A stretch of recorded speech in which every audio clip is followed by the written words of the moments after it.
Magsisynchronize tayo. Para alam natin. Wala kayo.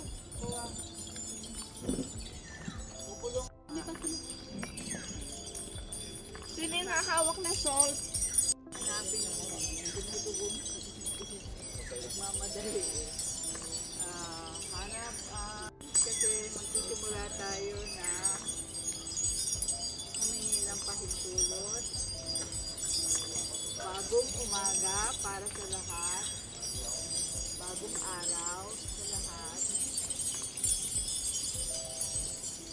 Kaya, malalim na malalim. Ito yung ginagawa. Tingnan lang yung dinadaanan ninyo kasi baka sige. Iikot tayo sa buong Hardee's. Ako yung pinag-alala. Ano ba? Ako magdadala ng ang formal na welcome ay bibigay ng aming chair, President. Nabuo lang po namin ang National Council namin last year. At may bagong set of officers na ngayon nga po, kumpleto yung National Council. Ito ba, may kulang ng summer, no? Pero darating siya hanggang bukas. Mamaya. Okay. Mamaya. So, at napakaganda po ng opening ritual na energize tayo. Maraming salamat sa nag-officiate.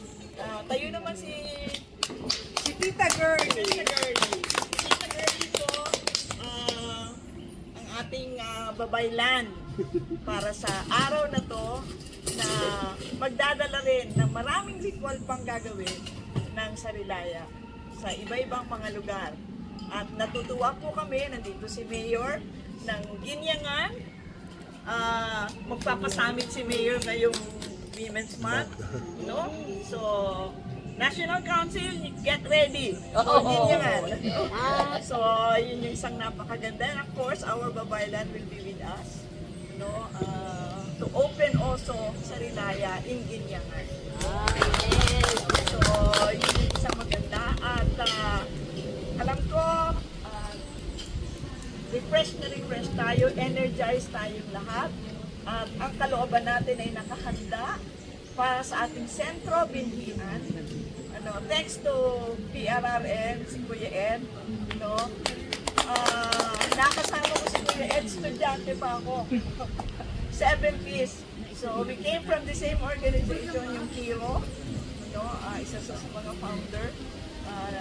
Na after all, hindi kami halos naghiwalay hanggang ngayon. 82 na siya, 72 naman ako. So 10 years ang aming pagitan. But we meet very regularly this time. At maraming salamat na pinagtagpo uli ang aming mga landas. Matagal siyang nakakulong, pero nung lumabas siya, sama-sama tayong muli. No? At ngayon, ang ating bagong tahanan para sa Sentro Binhian ay ang ating Global Center for Partnership ng PRRM. At maraming pasalamat din po sa inyong pagdating at pakikisa sa aming gagawin ngayon at sa marami pang balak ng ating sentro. At ang tingin ko, meron na tayong taker sa local government unit. Nandito na siya ngayon. Ang presensya niya ay tunay na ating kinagagalak. Sentro Binhian, kung wala po ang PRRM.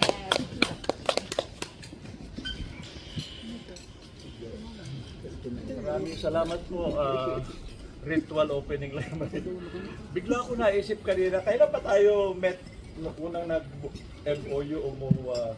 3 years? 3 years ago kasi ang hinintay natin yung pagtapos ng kontrata ng PRRM ay Kasi kaya nirenew natin ang signing ng ating MOU. kasi ang First General Assembly natin.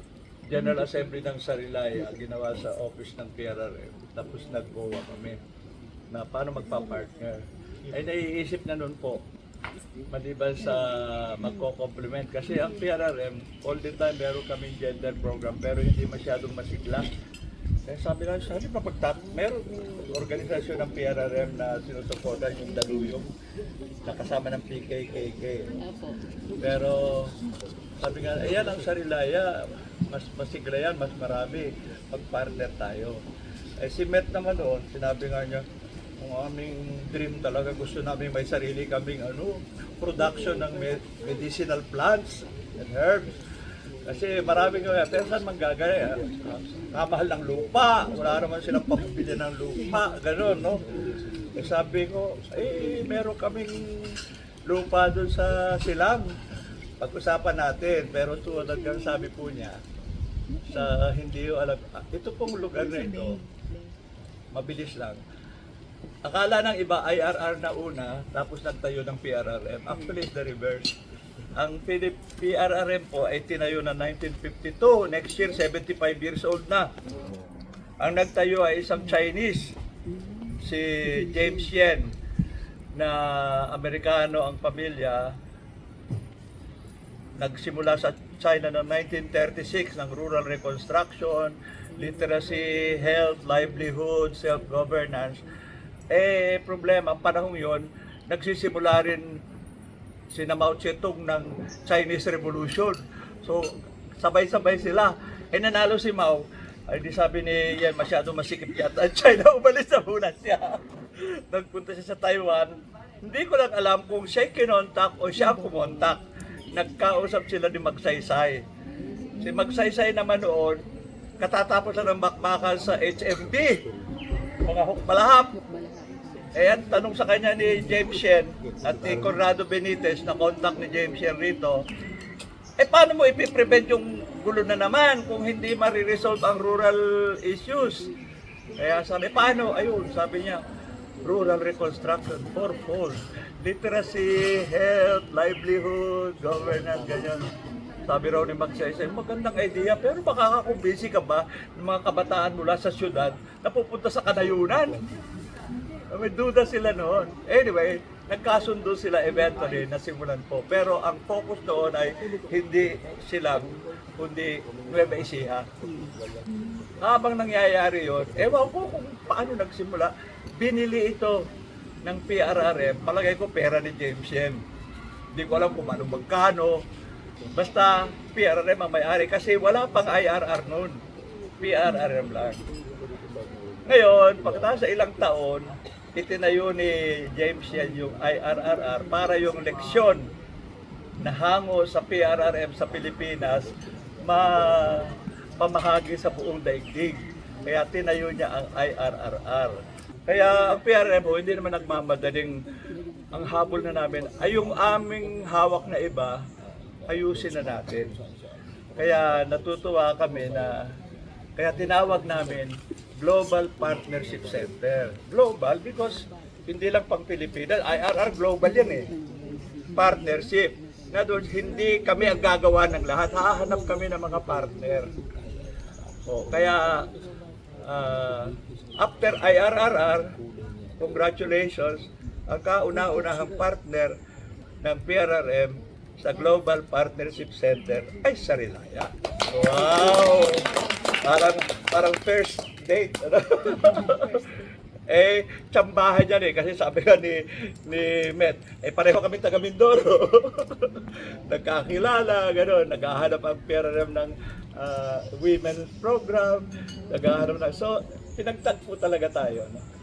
Tapos nagkataon pa, nung nag-consummate na, bago naman pala ang presidente ng Sarilaya ay taga Cavite rin lang dyan, sa banda-banda riyan. Dapat pag-usap kayo ni Girlie kasi po ang misis ko po, hindi naman siya trained physician or what, pero isang focus talaga ni Girlie ay health and wellness. Kaya maganda yung ating partnership. Tingnan natin, tuwad ang anong partnership sa simula, ganda, excited. The challenge will come in the next days. No? Unang-una, mapapatakbo ba natin itong maayos? Paano tayo kikita kung wala kang perang magbibigay iba? Paano ang hatian kung may hatian? Gano'n, no? Pero in the meantime, kaya natutuwa ako, batang-bata, dumating dito yung regional ng ATI. No? Tina-target yata ng Sarilaya ng ATI. Maganda pa ginagawa namin doon. Sana tulog ba kayo? Ang TESDA po, hindi lang makakarating, pero kausap na rin po namin ang TESDA Regional. Kasi nga, interesado sila, hindi lang sa ganito. May isang lugar dyan, baka mag-develop po tayo ng training facility rin sa mga rural related machineries. No? Problema lang namin sa TESDA po, ay si Kiko Benitez, isang araw, kai-elect lang sa board ng PRRM. Next day na-appoint na TESDA. Sabi niya, paano kita bibigyan? Ay conflict of interest. Sabi ko, mag-resign ka na lang sa PRRM. Ay, hindi, ayoko. Gusto kong PRRM ako eh. Kasi ang PRRM, laging may isang Benitez sa board. Ay siya ay pangatlong henerasyon ng Benitez. Si Conrado, si Helena, si Amelu, si Kiko Benitez, ang latest Benitez. At sabi niya, gusto ko kasi bagamat ako yung TESDA, gusto ko ang rural development pa rin.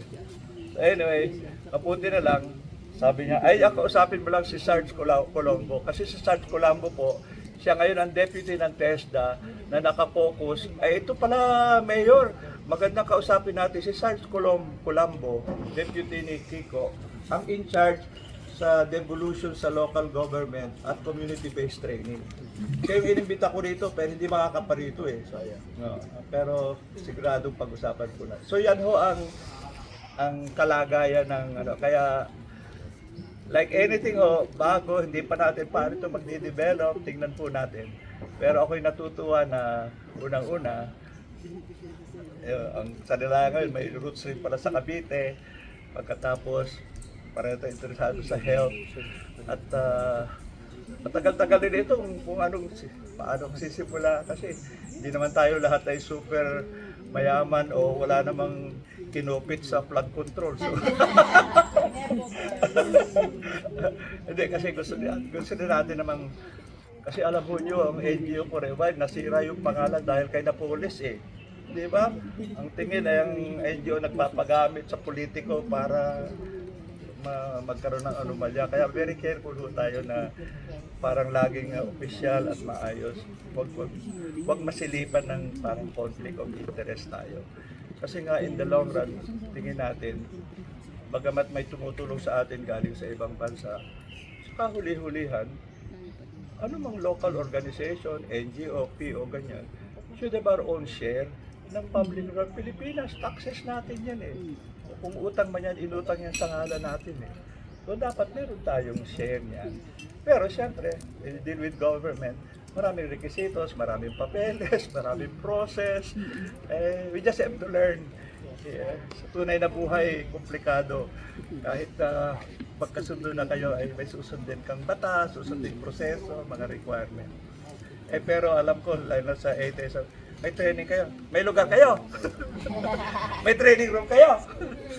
May trainer ba kayo? Meron ba kayong modules? Mga ganyan. Yan ang mga challenge sa atin lahat. Kahit paano, may lugar na. May training room. At meron pang iba. May trainer na ba? May ilan na raw. Meron bang mga modules na? May ilan na raw. Ayusin natin yan. At kung pwede, makilala tayo. At important, in the long run, talagang may epekto at nakatulong tayo, lalo na sa level ng komunidad. Doon man nagtatagpo ang Sarilaya at PRRM. Ang pagbabago sa Pilipinas ay sa lahat ng antas, global, national, local, hanggang community. Pero tayo, ang bias natin, communities, local. At yun ang bigyan natin ng kasanayan, kahandaan, at even kumpiyansa sa sarili. Kasi in the long run, hindi sapat na puro tulong-tulong mula sa labas, mula sa itaas.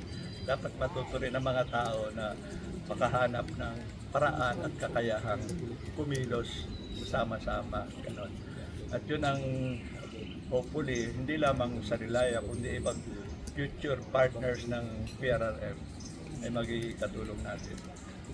Iba-iba na ang mga interesado rito na including yung siyempre sa forest, may interesado. Ang coconut, mukhang malamang may project tayo with PCA na magkakaroon rin dito. Ang TESDA malamang. Yung general manager namin dito po, si Gio, may particular project sila ng misis niya na yung ang tawag na weak and wild child. Kaya yung mga bata sa halip na laging naka gadgets, parang mabihasa namang makipaglaro sa isa't isa. pero sa gitna ng kalikasan at may ilan ng beses ginawa rito, baka magde-develop din tayo niyan. Sabi nga ni Doktora, may siyang naiisip na pwede magtulungan. Yung dalawa hurong batang kunwari nakikinig sa akin. Gusto ko ipakilala lang sila. Sila po ay dating mga interns ng Cavite State University na pagkatapos ay nabudol namin. Si Berna po ay staff na ngayon ng PRRM at naghatak yan ng isang grupong nabudol rin niya. Hindi, mga kabataang naghahanap ng paraan na paano ma-involve. Kasi nga, sabi nga ni Met, ako 82, siya 72, karamihan dito nagtatandaan na mahalagang may target tayong mga kabataan kasi sila hindi lamang sila magpapatuloy, mas bata sa atin, may mga bagong kaisipan rin naman i-adjust, mga teknolohiya, gano'n. So yun sa pagkalatan lang ang gusto kong ilatag ng framework ng ating gathering ngayon. Maraming salamat kasi yung konsepto matagal nang nakapaila lang. Ang laging problema dyan, paano ba talaga magsisimula? In concrete! So ganito, sabi ko nga, natutuwa kami na formally, the most formal partnership na na-develop ng PRRM Global Partnership Center ay sa Sarilaya, dito sa Silang, at eventually sa mga iba't ibang komunidad na pagtutulungan natin. Kaya muli, marami po salamat at welcome dito. Special welcome. Pero si Mayor, alas 4 umalis mula ginianan para lamang mamit ko kayo. Sige, marami po salamat.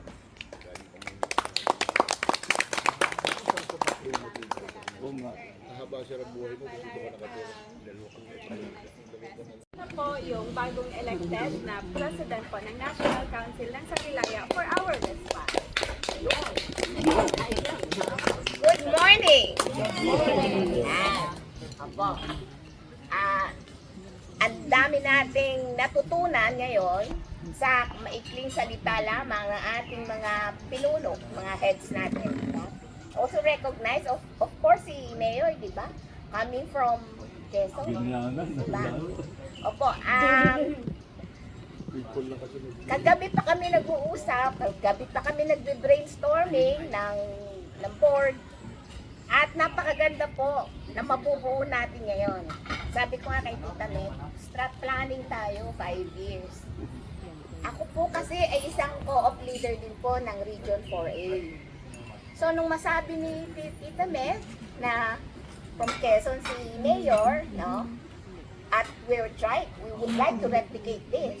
Ganun ba, Mayor, ang ating ang roadmap natin. Kayang-kaya yun dahil pwede natin kunin ang ikipagtulungan ng mga kooperatiba sa Quezon.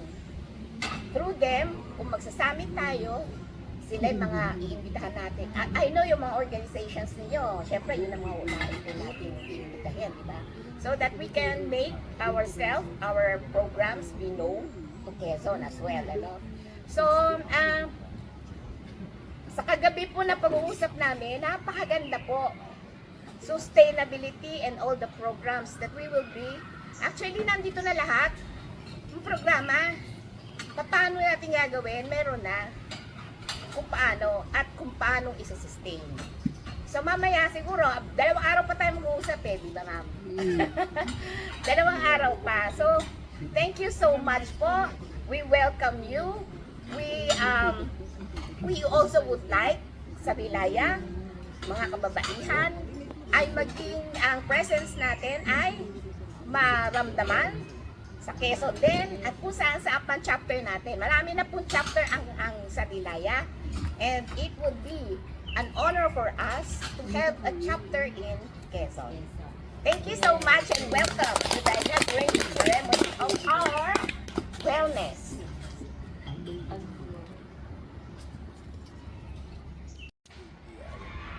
So, una po, papakilala muna ako. I'm Mayor Cesar J. Isaac III from the Municipality of Ginayangan, Quezon. Ngayon po is a first class municipality na kami since January 2025 lang, from third class. So, kami ho ay kapartner, laging binanggit ang IRR, We are more than a decade partner of the International Institute of Rural Reconstruction. I think mga 13 to 14 years na po. So I became mayor since 2013. Then I finished my 9 years on 2022. Then my wife nagbalik po sa akin for 3 years. Then I ran again last 2025 election. So luckily naman ho, walang kalaban. So kaya nandito po. At ang aming pong bayan ngayon is a learning site of the climate smart agriculture in Southeast Asia. Na ibigay ho sa amin ng IIRR, yung membership po sa CCAP, yung Climate Change Agriculture and Food Security in Southeast Asia.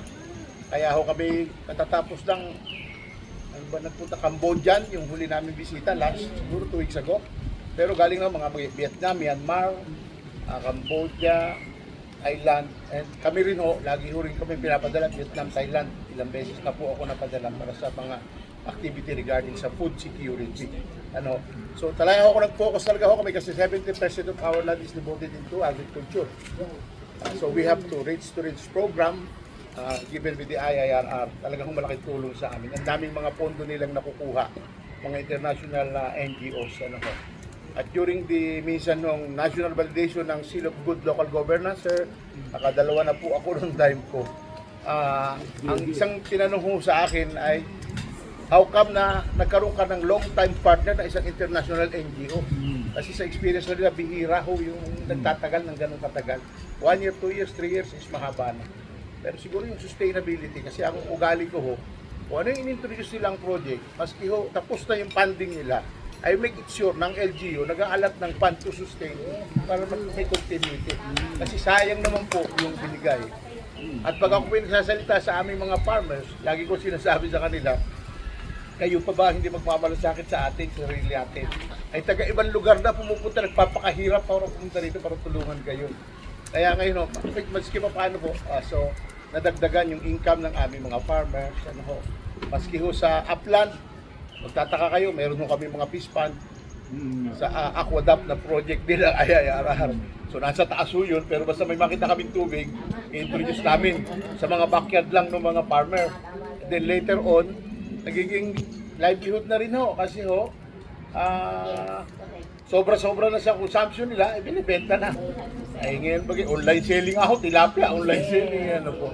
And then dito, napakalaking opportunity po at is my honor po na maimbita ni Met dito sa inyong inauguration itong Centro Binhian at interesado po ako.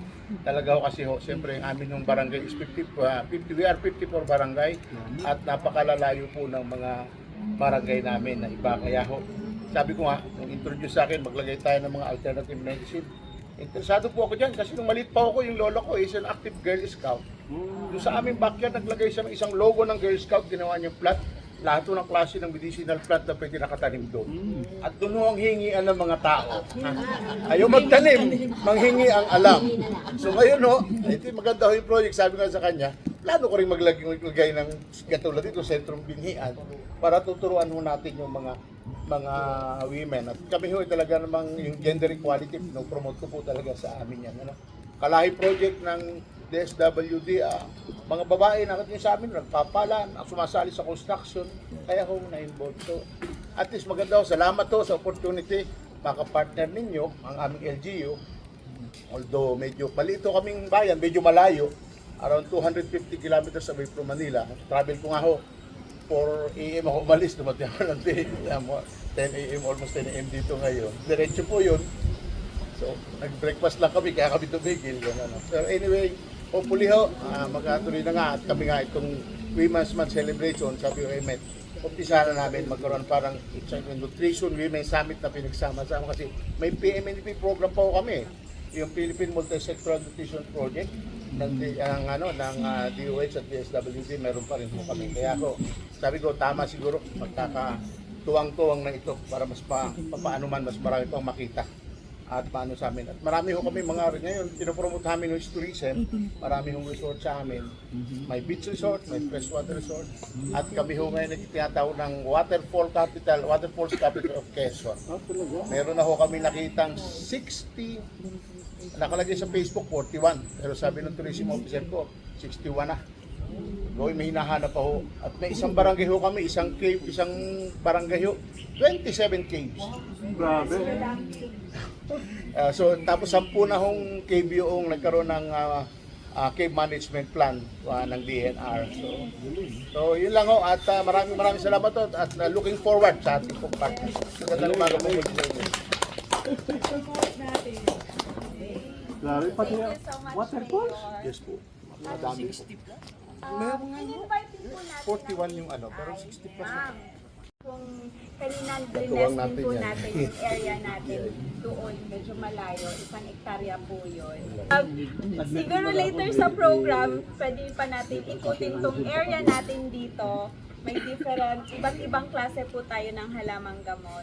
Ayan, so, isang mapagpalang umaga po sa ating lahat, lalo na po higit sa bumubuo po ng Sarilaya Incorporated, sa ating po mga isinagalang na panauhin, at sa bawat isa po na naging bahagi po ng ating pagbubukas ng Central Indian po at Agroecology Learning Institute dito po sa Silang Cavite. So sa ngalan po ng aming Center Director na si Dr. Orlando Manigas, ako po si Ms. Jana Sarvida, Development Management Officer po sa DAATI Calabarzon, ay isang karangalan po na maging part po at kami po ay natutuwa sa initiative po ito na tunay na napapanahon at makapagpan.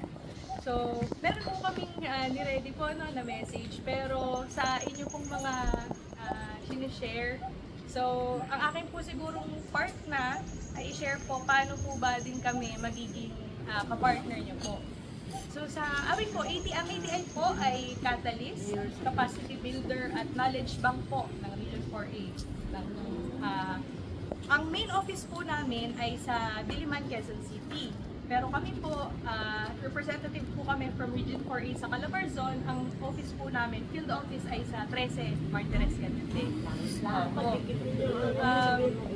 Ngayon po, ang mga ginagawa po ng ETI, syempre po bilang training institute, kami po ay nag-offer ng trainings.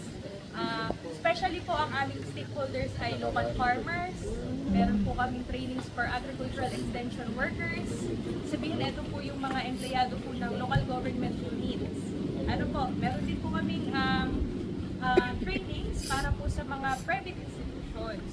Pero para po sa mga private institutions, dito po tayo papasok sa Learning Site for Agriculture. Ayun, meron po kaming programa na tinatawag na LSA or yung Learning Site for Agriculture.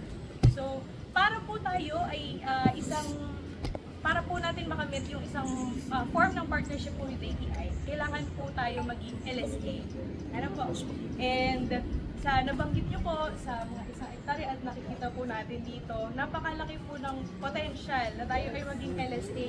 So nabanggit po ni Sir Ed kanina, mukhang in contact na po sila sa partnership and accreditation section namin kasi aware po sila sa mga requirements po. Kailangan po may lugar, which is meron na po kayo. Meron na din pong training facilities or training center. Mahalaga po, meron po tayong mga trained na capacitated na trainers. At syempre po, yung mga magiging participants po natin. At pwede po tayo maging partner with ATI kapag nakapag-submit po tayo ng mga requirements na hinihingi po namin. And syempre po, ako po din kasi ay part ng partnership and accreditation section. So, pwede po kami magiging contact ng inyo pong mga staff para po ma-forward ko po yung listahan po ng requirements. Tapos kapag po nakapagpasa po kayo sa amin ng requirements, kami po ay pwedeng mag-schedule for field validation. Yun po, ikutin po natin yung ipapa-certify niyo po na area. Tapos kapag nakapasa po tayo sa validation, ipapadala po namin sa central office yung inyong application at siguro po in weeks or months. After a month, probably kapag wala pong problema at na-certify po tayo as LSA, ay tayo po ay magiging part na ng extension partner family po ng Agricultural Training Institute. At with partnership po, ang mga benefit po nun, tayo pwede po kami magpapapo ng trainings dito po. Lalo na kapag kumpleto naman po yung ating pong requirements, pwede po kaming makipag-partnership with yung mga local communities na sinasabi nyo po, basta mahalaga po is within Calabarzon. Kasi ang field office po namin ay sa Calabarzon. Ayun po, sa Ginyangan, Quezon, marami na rin po kaming LSA po doon. At marami pong training programs, especially sa coconut po, CFI Coconut Farmer Industry Development Program. Narinig ko po na balak niyo rin po makipag-partnership with PCA. At meron po kaming Learning Site for Agriculture na PCA din po sa Laguna naman po sa kanilang demonstration farm. So, ayun lamang po at malaki pong pagkakataon, kami po yung masaya na makapartner po kayo. Ma-welcome po kayo as extension partner po ng Agricultural Training Institute. Maraming salamat.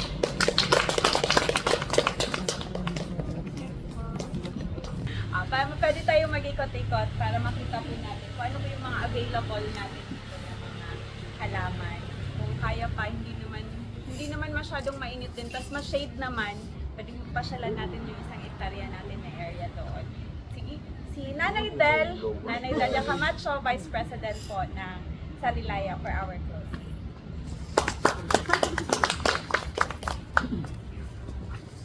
Isang mapagpalayang tanghali po. Tanghali na yata, no? Pero napaka-energized po tayong lahat, di po ba? Sa pamamagitan ni Ma'am Gerly, po, napakaganda yung ating ritual, di po ba? Ako, sayaw-sayaw pa tayo. And then, ako, talagang masayang-masaya ang lahat. Ano po? In behalf of pamunuan po ng Sarilaya, kami papasalamat sa aming pinagpipitagan ng mga panauhin, lalo na po si Mayor from Ginayangan, Ginayangan, Quezon. Quezon po, di ba? Sir, ano mo naman kami? Imbitahin mo naman kami, please. Para makita namin yung lugar niyo, sir. At sa mga staff po, maraming salamat sa napakagandang opportunity na nasaksihan natin ng blessing ng yung agroecology, yung para ma-promote natin ang mga herbal sa Sarilaya wise na mga projects po. Kaya po ito ay napakagandang pagkakataon na nagkasama-sama tayo at least, di ba? And then yung mga ating mga panauhin na panggaganda, ATI, magkakaroon na tayo ng mga trainings dito, napakaganda. At ma'am, kasama po kami kasi kahit na ganito na mga edad namin, pero active po pa rin. Okay, salamat po at nawa ay magpatuloy ang ating mga gawain dito sa Sentro Binhi pala. Nagkakautang-utang. Pero agroecology ang aking Sana po ma-implement ang ating mga projects at the same time yung sustainability po sa inyong pakikisa at pakipagtulungan ay maging successful ang ating project. Ano po? At sa pamamagitan ni Tita Med, napakaganda ang kanyang mga layunin para sa ating lahat na Sarilaya. Salamat po at magandang tanghali po. At mamasyal na po tayo para makita natin.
ating special guest ay si Meth Jimenez, Mirna Hernandez Jimenez. Pero Meth ang pagkakilala namin sa kanya po, taga Mindoro tulad ko. Matagal na kaming magkakilala at siya ho ngayon ang General Secretary ng Sarilaya. Kaya welcome Meth at pakiano naman, pakibati sa ating mga tagapakinig. Magandang gabi po sa inyong lahat na tagapakinig ng Senior City. Qualified po ako dito kasi ako ay nag-70 last year. At member din ako ng INET kasama yung Sarilaya. Kaya familiar at saka parang pamilya din ng Senior City. At saka nandito kami ngayon, naka-base kami sa PRRM, second floor. At komportable po kami. Kaya madalas kami mag-interact ng ni Kuya Ed. At na swerte, patatlong guest ko na to. Yung una, yung tungkol sa eyepiece, yung pangalawa yata, tungkol doon sa mga artworks ko. Yung dalawa ni Girlie, tama. Yun.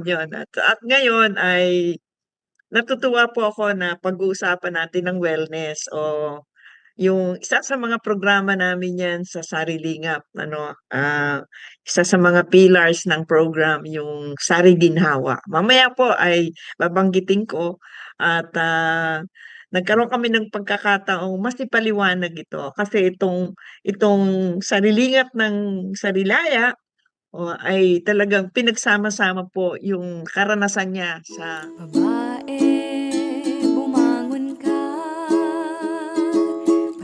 The abuse of women and girls is the most pervasive, the most unaddressed human rights violation. Violence against women and girls is not biological. Violence against women and girls by men and boys is not cultural. It is a crime. Let us join hands to fight violence against women. Let us raise our voice. Let us make a collective action to address violence against women and girls. If we are to fight this successfully, it has to start from our homes. Let us make our women and girls safe in their homes. If they cannot be safe in their own homes, they are not safe anywhere. If we are to fight violence against women and girls, then we have to make sure that perpetrators are punished and put behind bars. Let us join hands to promote solidarity. Let us join hands because this is a public issue and a public concern that affects all segments of society. Bumangon ka, labanan ng karahasan.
kababaihan. Wakasan! Wakasan! Kalahasan sa kababaihan. Wakasan! Wakasan! Kalahasan sa kababaihan. Wakasan! Wakasan!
Kalahasan sa kababaihan. Wakasan! Wakasan!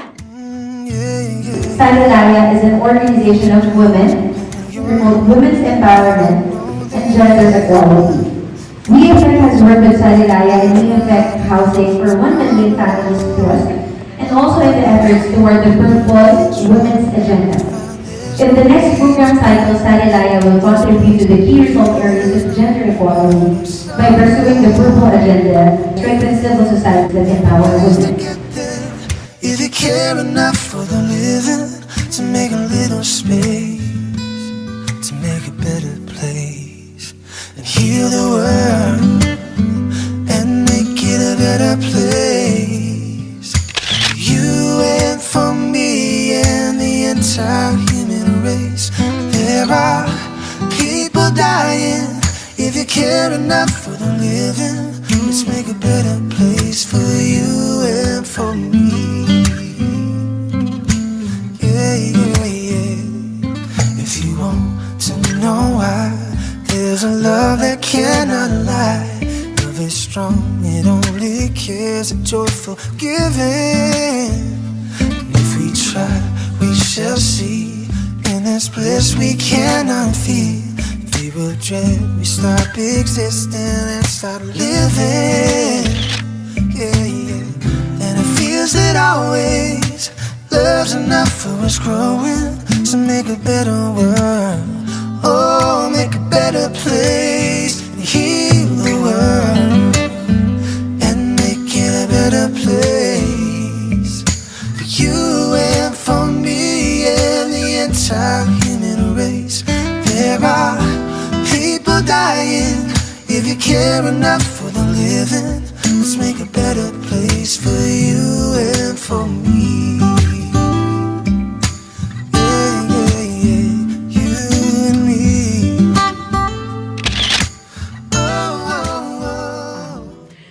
Nagkaroon din tayo ng pakikipagtuwang sa eco-feminist group ng Sarilaya na pinamumunuan ni Ms. Met Jimenez kung sa pagbibigay daan para mabuo ang Kilos Lila sa pangisdaan, Kilos Lila sa kanayunan, at Kilos Lila sa kalunsuran. Sa ilalim ng programang ito, Sarilingap ay tututukan ang pagpapaunlad ng kagalingan, ng kabuhayan at kalusugan ng mga kababaihan. There's a place in your heart, and I know that it is love. And this place could be much brighter than tomorrow. And if you really try, you'll find there's no need to cry. In this place, you feel there's no hurt of sorrow. Yeah. There are ways to get there if you care enough for the living. to make a little space, to make a better place, and heal the world and make it a better place for you and for me and the entire human race.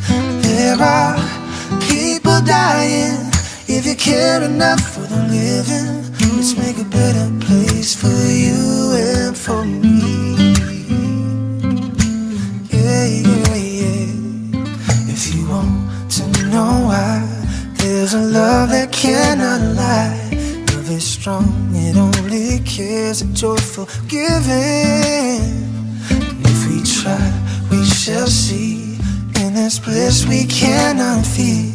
We will dread, we stop existing and start living. Yeah, yeah. And it feels that always love's enough for us growing to make a better world. Oh, make a better place and heal the world and make it a better place for you and for me and the entire human race. There are people dying. If you care enough for the living, let's make a better place for you and for me. Yeah, yeah, yeah, you and me. Oh, oh, oh, oh. We can really get there if we care enough for the living, to make a little space, to make a better place, and heal the world and make it a better place for you and for me and the entire human race. There are people dying. If you care enough for the living, let's make a better place. Oh, make a better place for you and for me.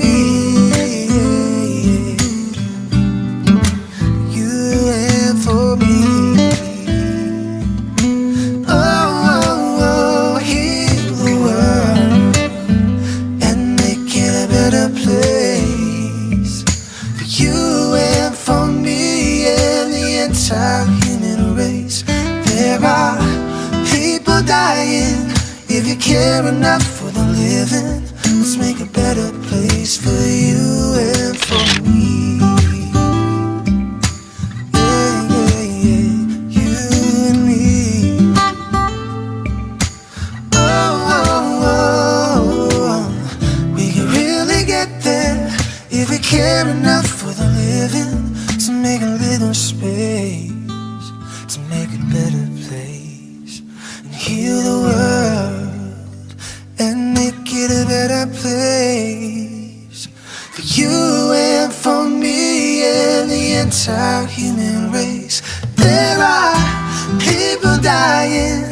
If you care enough for the living, let's make a better place.